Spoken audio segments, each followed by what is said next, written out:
2 of that Vital Points video, and probably get interrupted a few times here. People are starting to wake up, so just gonna try to see how much further I can get. We went over some vital points here, and I marked them. You can't see them real well. I'm actually gonna get closer for you here. So you got one at the jugular notch here. You've got one right on the windpipe. You've got your collarbone and kind of the space in behind the collarbone. We did eyes, which are pretty obvious. Now he doesn't have that vacant 1,000-yard stare. We've got temples, all right? So that's what we've got so far for vital points that we've marked. These are washable markers. So they're gonna rub off kind of quickly. And it's okay. We can just mark it again when it happens. But I don't really want Bob to permanently be marked. And we don't usually sweat crazy profusely to where people are just completely drenched. So I don't think it's going to be as big of a deal as if we were running a really hard workout class. We kind of get right down to technique and concepts and going through our katas and our bunkai and stuff. Yes, we sweat, but the concept of our training is those aren't supposed to be physical smoker sessions. That's more on your own. Students, I encourage people to push their limits and train really hard and get their workout in, get their sweat on, do their push-ups and their weights and stuff. All right, so going over how we're hitting these with this one, I'm gonna say that's like a nukite, all right? You hit with your nukite, but you could either hit nukite or you can kind of push in and down with it. This one could be a shuto, a suihei shuto strike this way, or it could be a boshiken with the knuckle of the thumb going like that, giving you the opportunity to hit there and then grab a hold. It can be hit with the haito this way. If they don't have their chin down, you can punch, which reminds me there is a vital point here on the point of the chin. And that one is one of our bubishi targets right here. And it's kind of in that open space in the chin, so I'm gonna mark that one. It's not right on the tip of the chin, it's kind of more where that chin space is. So you could hit to that spot, would be an option for you.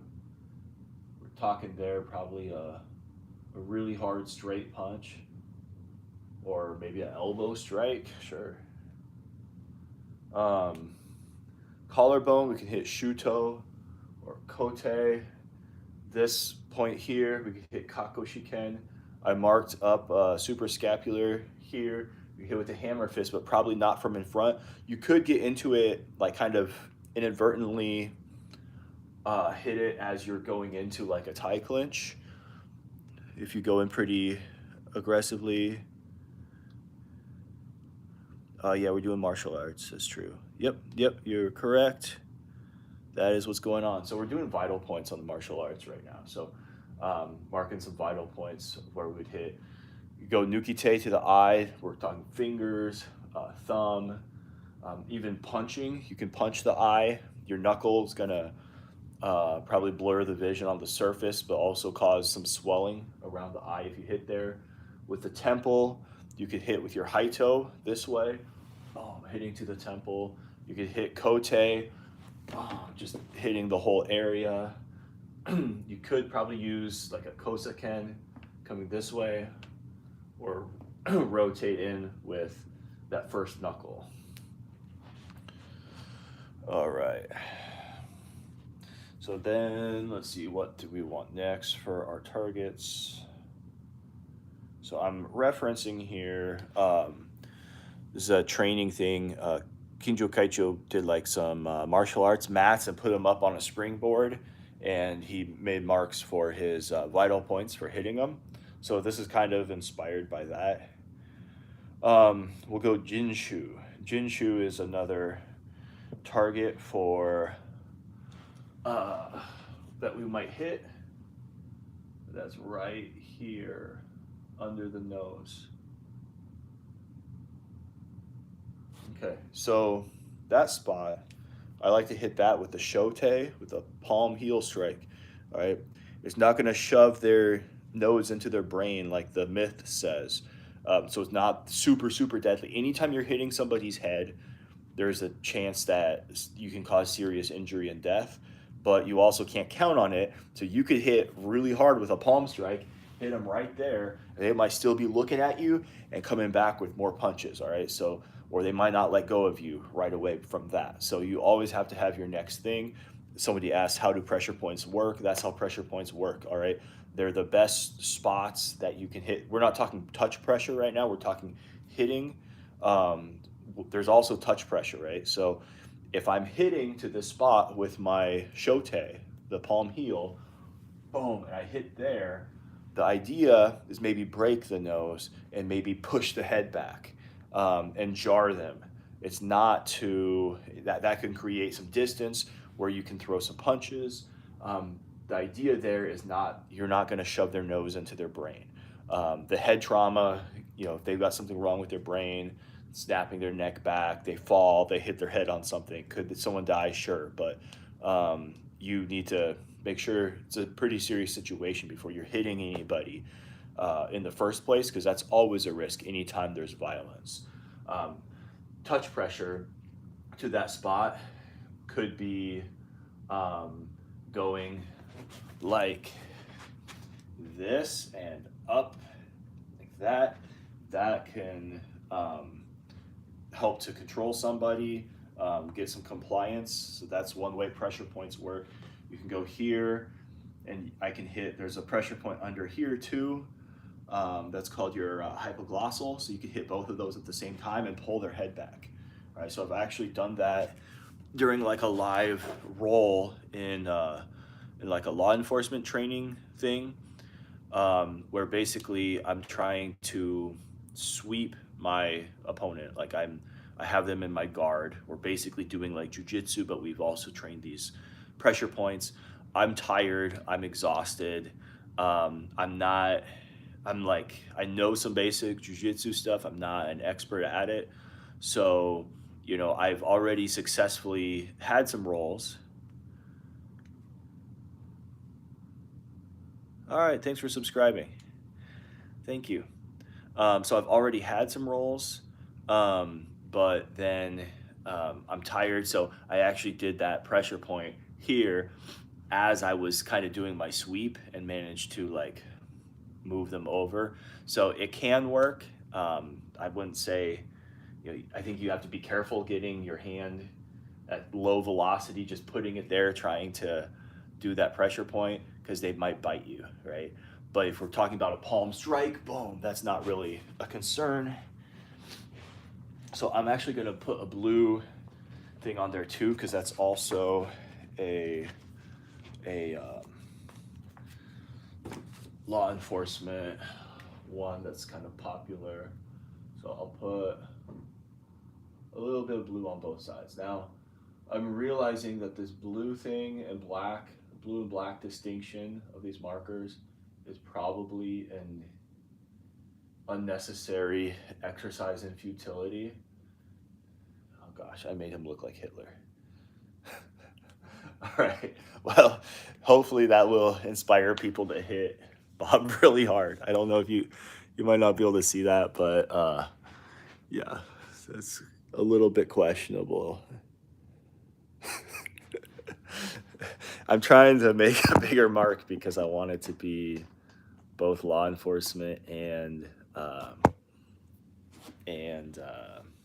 karate vital points. All right, so the next thing we're gonna do is we're gonna do that hypoglossal. So we're gonna do under the area under the chin, and I'm actually, this one I think I will make a longer mark for, because pretty much everywhere under the jaw is going to have a certain amount of that. And even here, I almost want to put one here because we have like a rising, like a Shoken Agizuki, like that. But I feel like that's going to hit more here. I already have a mark there. I'll leave that alone for now, but this is going to be on both sides. Snap. Okay. It's going to be on both sides here and here. Then we're going to put some blue because that's also something that you might utilize for law enforcement, and that is more of a touch pressure.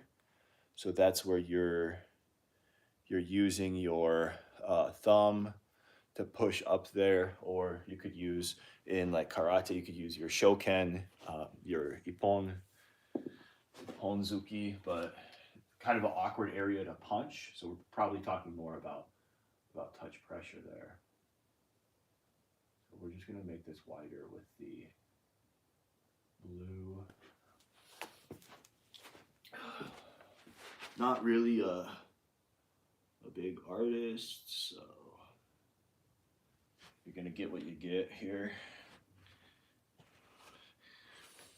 And that one probably wasn't the most important. I just thought I thought I'd put it. Probably not even sure I needed to put the black part on there because that's not really something that you're using a lot in karate. That one's probably more of a law enforcement one. Those ones. So karate, we don't do a lot of like touch pressure. We're usually hitting whatever we hit.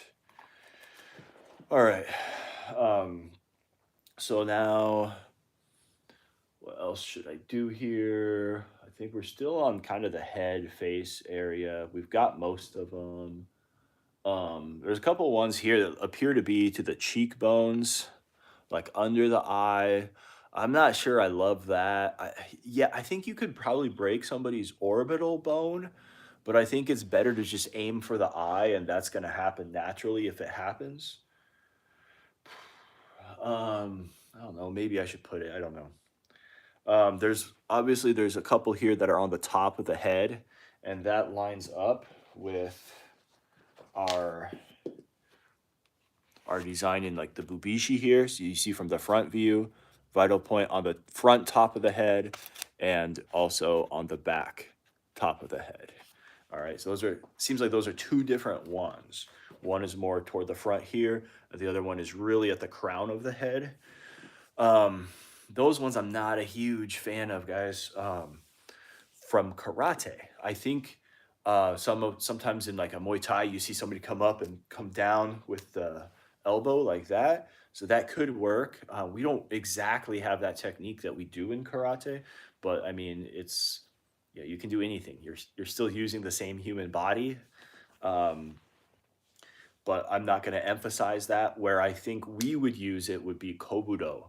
So if we have a bow, a staff, or a sai, we could hit with the bow or the sai on top of the head. And I think that's going to be where that top of the head is really going to be a vital spot. So I'm going to mark that in red because that's going to be hit it with a weapon. So we're going to go top front of the head.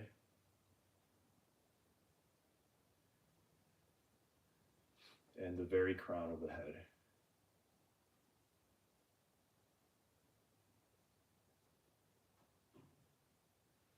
I even probably put that top front a little far forward. I don't know. We'll call that good. So I marked that in red. I'll show you the top view here. So I don't know.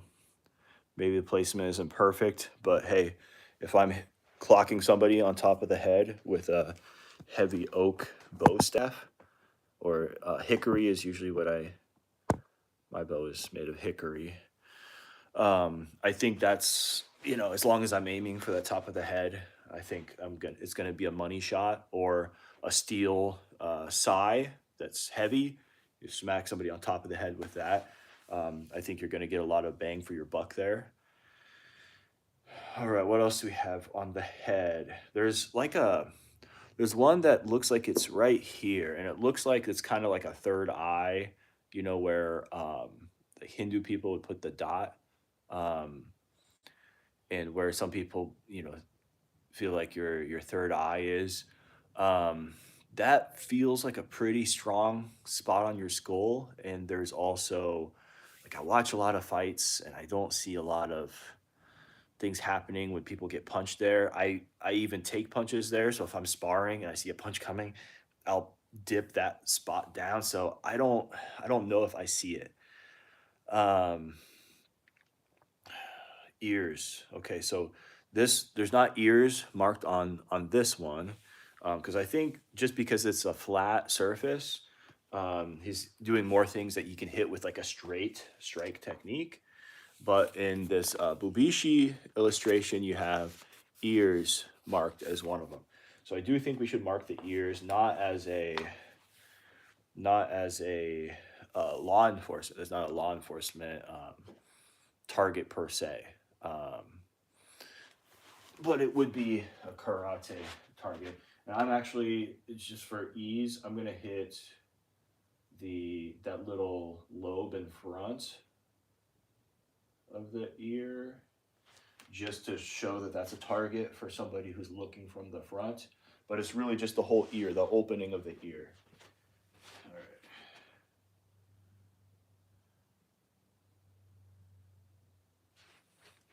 So, I guess one thing I didn't mention is that temple you could hit with your elbow coming across, like a yokohiji, coming across like that would be great to the temple. This spot, the chin, good for a straight punch. If I'm trying to punch the throat, they put their chin down, boom, I can still hit the chin like that. Might be my secondary target. If I'm hitting the ears, we're talking cupped hand, smacking. All right, I was just talking to a guy about the power slap competitions where you see these guys like slapping each other, taking turns. Looks like a bad idea, but I think there's some kind of rule that they can't like use like a cupped hand. And I think that's because that cupped hand specifically targets the ear for like popping the eardrum with air pressure. So that's maybe they've got both of their hands occupied. They're trying to grab you, and both of their hands are occupied. What you could do is you could hit both of the ears, boom, or one of the ear, doesn't matter. I mean, it matters, but it doesn't. You do what you can, whatever is available to you. If one hand's already tied up, or I have an underhook that's kind of important for me and I want to keep that, bang, maybe I hit here, boom, hit here, and then start, working on whatever my next thing is I'm trying to do. So I can hit here, boom, to the ears, stick a thumb in the eye, do something like that, all right? Okay, so we got ears. What else do we have on this thing? We did collarbone. Okay, so you can see that the breastbone, the sternum, is a target here. And is also a target in the Bubishi illustration. So it could be kind of anywhere up and down the sternum. I'm gonna put right in the center. It's kind of simple to hit.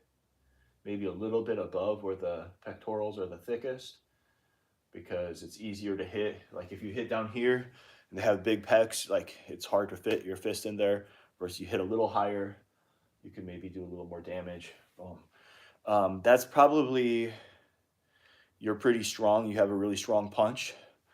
That might be an option for you. If you're not very big and strong, your punch is not super strong, you're fighting a bigger, stronger opponent, punching to the chest I don't think is going to do as much. If you punch with the sai, with the end of the handle of the sai, that's either like the tin can or like the pointed, like glass breaker looking one, and you hit with that to that spot, I think you're going to have more money shot there. And you got your suigetsu right here, your solar plexus. That's in the pictures too. That's a good spot to hit. There's also a spot right above there where the sternum is can kind of be, there's like a little bone at the base of it that can be damaged kind of easily. So we'll do one there. So we're talking punches. We're talking punches with a weapon. All right. And then, so this one gets a little bit tricky to determine, right? Because we got some ones in the torso. Bob might not have the same number of ribs as a regular person. Some of these explanations for rib shots, you can see here, you got the armpit. That's pretty clear. The armpit is a target. I don't really love the armpit as a target. I think maybe I could see it where somebody's reached out their arm and, maybe I see an opportunity to, hit to the armpit and like duck under. I just don't know. I don't love that one. I might leave the armpit one alone. I'm not sure I'm gonna use that. I don't see it being something I'd use a lot. All right, so we got these ones on the ribs here. And if I cross-reference that with my Bubishi illustrations here, you can see that there's ones on the ribs there. And also kind of on the very end of the ribs where it ends. All right, so what would I say this is? I don't love that. Okay, so we've got the 7th intercostal space.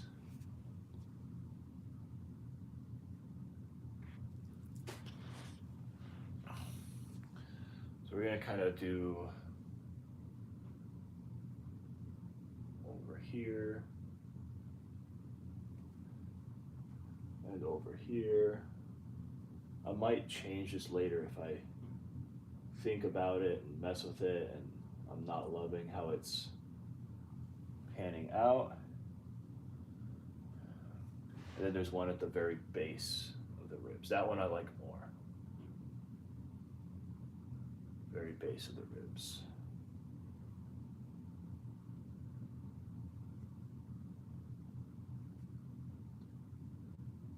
Part of what I like about that one at the very base of the ribs is you've also got your liver here, and so you can hit that area, and you're either attacking the ribs or it's going through and hitting the liver. You can attack that with a round kick, hitting with your shin.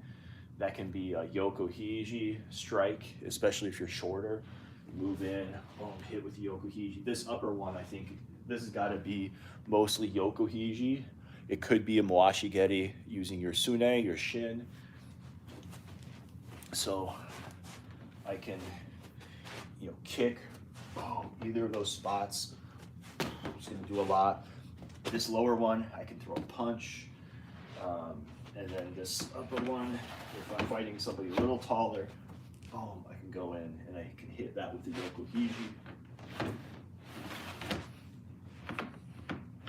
don't know if I just moved them out of your view or not.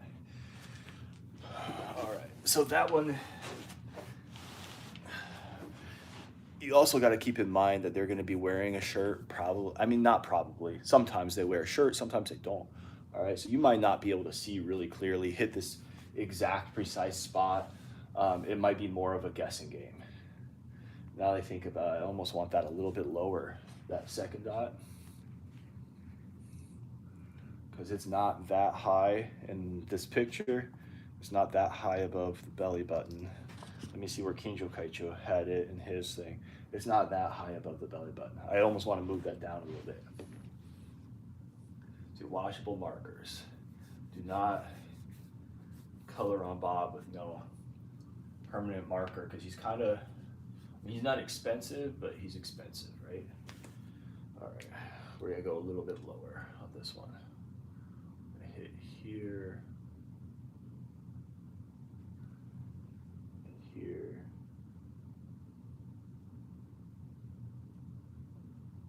Did I I still go too high on that? I think I did. I go here.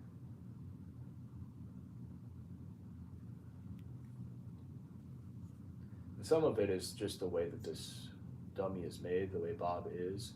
I feel like maybe there's some extra space between how low his ribs go, because my ribs go all the way down darn near my belly button. It doesn't look like Bob's do, but he might have some overdeveloped core muscles here. That might be part of what's creating the apparent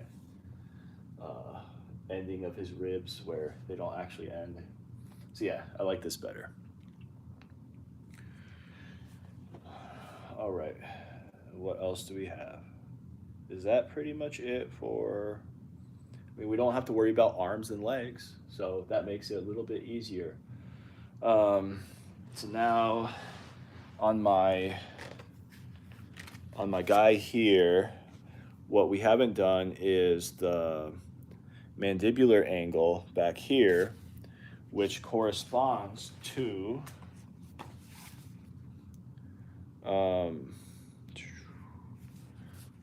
right here. You've got your, what they call that, mastoid process, mastoid process. So your mastoid process is back here. I think it's going to be different than the mandibular angle, which is right in front of it. So I think this is going to be hit by like a punch coming around like that, whereas the mandibular angle is going to be touch pressure. You kind of hook behind the mandible and you press in and forward. It's going to be a little bit different, so we'll put those on this guy here. So we'll do black for our karate vital spots. I'll do that same on the other side while I've got the marker out. That could also be a high toe, a ridge hand. So you could take your high toe here, you come, boom, hit behind the ear, or your punch, hit kind of back behind and below the ear. But then the touch pressure is right in front of that.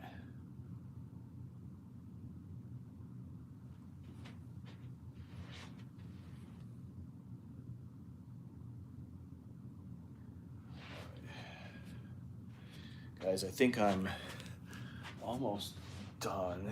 I would say there's kidneys. All right, so we didn't have that on.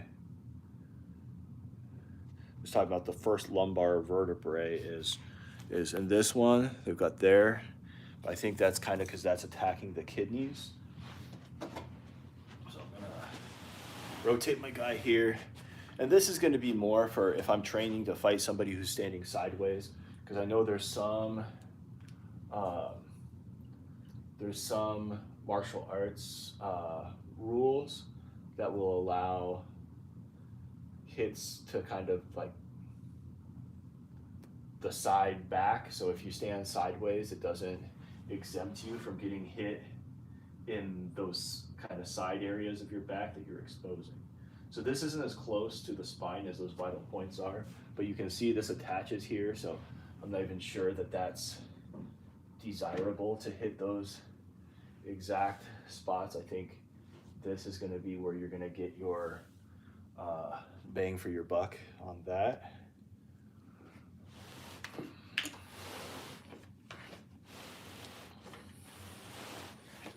All right, and then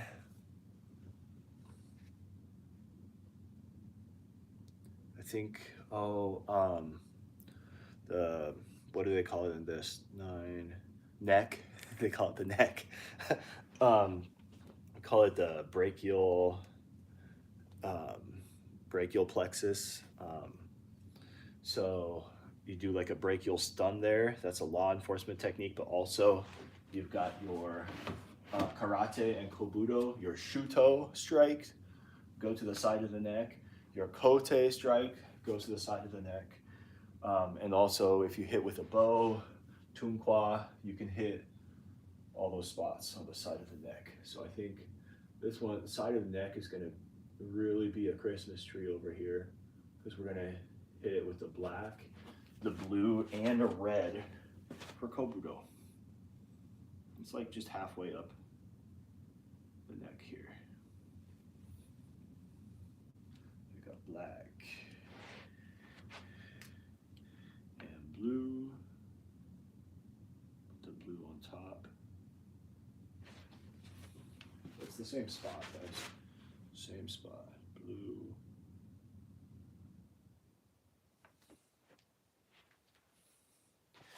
And we're gonna go red. I'll turn to the side so you can see. So right here.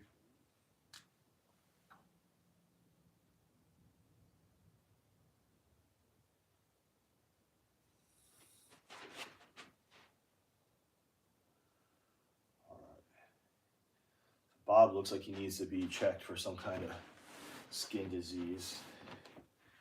All right, guys, so I'm actually going to add a couple of my own here that I would do.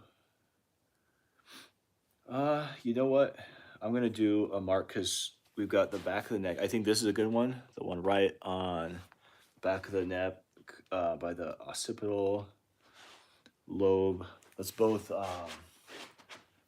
karate and some law enforcement applications, but usually you're gonna hit this more by smacking the back there or hitting the back like that. Or if he's down grabbing your legs, then maybe you're gonna be in an angle where you can hit with your elbow. We're gonna do that kind of right where the neck meets the head, right back here. And we'll put a blue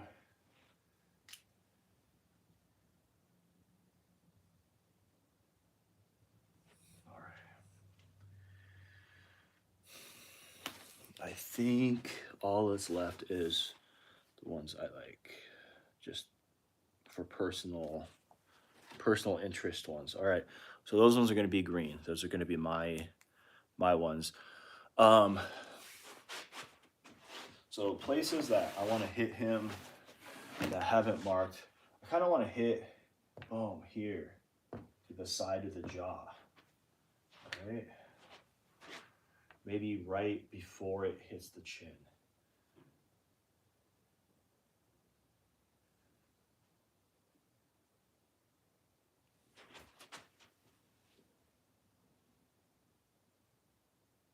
Okay, that's going to be my Mawashi-Zuki punches. Boom, right there. I think that's going to be damaging.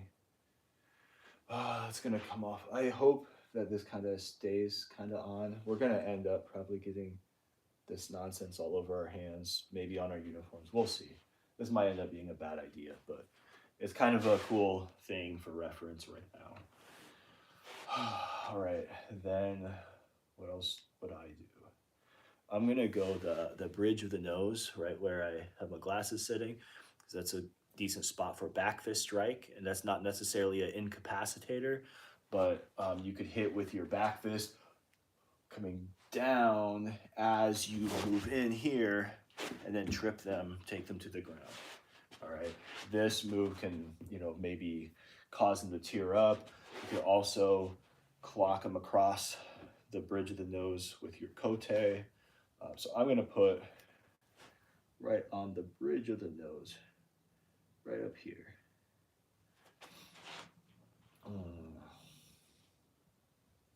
I think that's good for now. So, but this, I might add right where the throat meets the top of that, the bottom of the chin, right there, that spot. I'm going to put a green one there because I like that. Yeah, armpit, we've got, this is a spot for some things. I think this is good. I think we got everything that we really need covered.